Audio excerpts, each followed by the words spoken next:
Hi, everybody.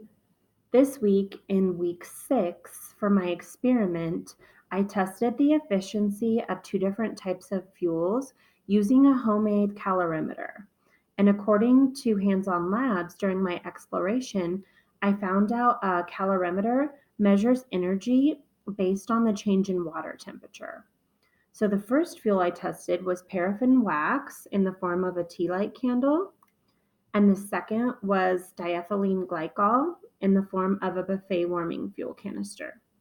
So, according to the chemical company, diethylene glycol is an um, almost odorless, colorless compound created by partial hydrolysis of ethylene oxide, and it's commonly used as a solvent.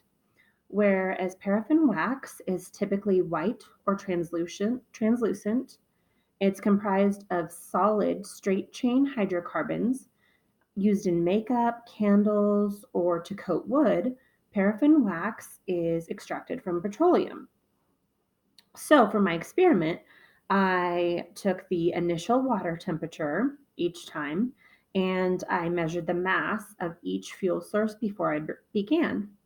Then, after 5 minutes with the diethylene glycol and 10 minutes with the tea light candle, I measured the change in water temperature again to find out how much energy was transferred to that from that fuel source. And I weighed each fuel source again to find out how much mass was used to produce that energy. So here you can see my results. I started with the same initial temperature each time, but with the diethylene glycol, it rose more than 25 degrees Celsius. And with the paraffin wax, it rose a little more than 10 degrees Celsius. And both times, less than 1 gram of the fuel source was used. So, similar to past experiments, I took precautions to minimize error, like using distilled water.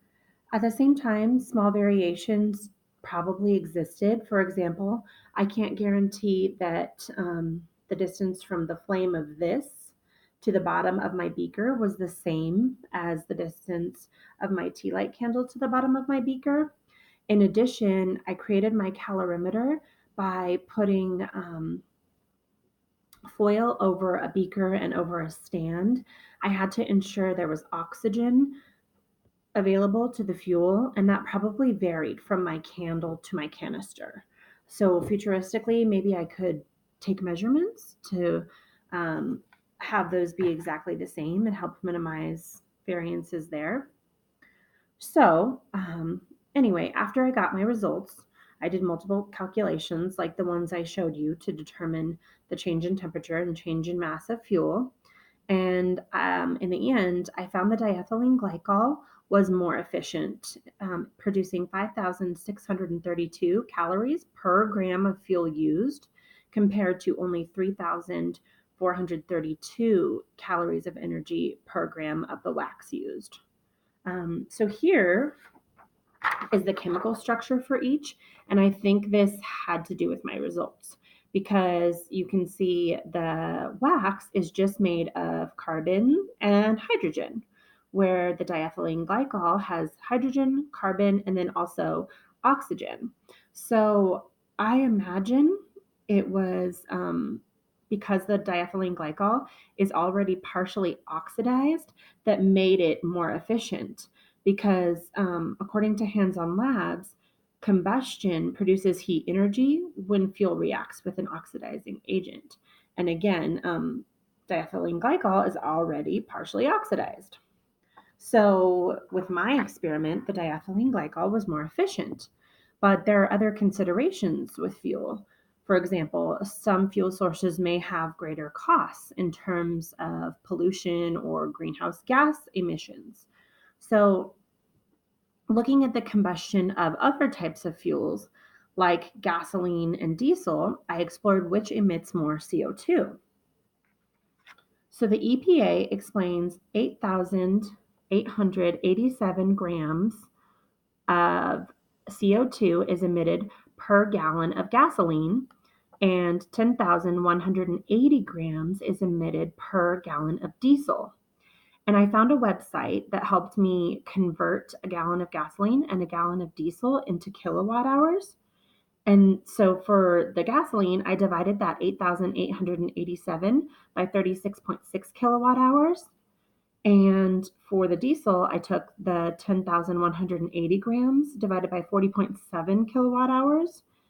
And ultimately, my results showed that gasoline emits 242 grams of CO2 per kilowatt hour, and diesel emits 250.12 grams of CO2 per kilowatt hour.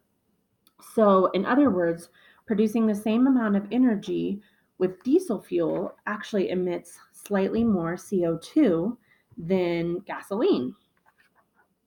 In another scenario, I compared coal used to power incandescent light bulbs versus compact fluorescent light bulbs, or CFLs.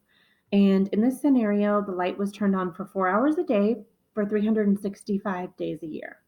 So I found that in that year, an incandescent bulb would use 949 kilowatt hours, and a compact fluorescent bulb would use 1,000, I'm sorry, a compact fluorescent bulb would use much less, 204.4 kilowatt hours. And then I knew that 2.1 pounds of carbon dioxide is released for every kilowatt hour. So I multiplied each of these by that number, and I found out that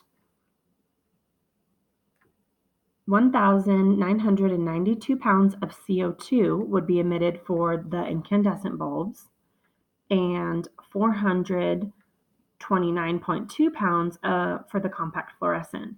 So obviously, that's much less CO2 emissions for the CFLs, and no wonder compact fluorescent bulbs became a popular alternative. So clearly, my experiment and my calculations show different fuel sources can be more or less efficient, but in addition, different fuel sources can have different social costs and benefits. For example, some have more pollution or greenhouse gas emissions like CO2. Thanks again for taking the time to explore with me this week.